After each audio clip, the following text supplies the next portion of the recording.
चिंता अपनी छोड़कर रखे राष्ट्र का ध्यान।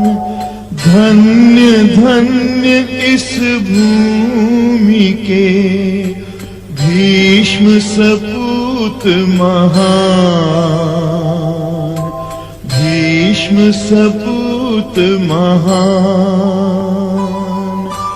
भारत भूमि अखंड हो रहे सुरक्षित देश।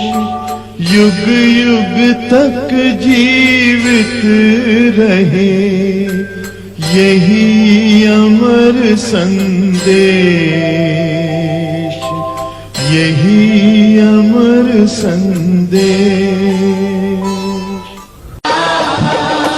भारत की है कहानी सदियों से भी पुरानी है।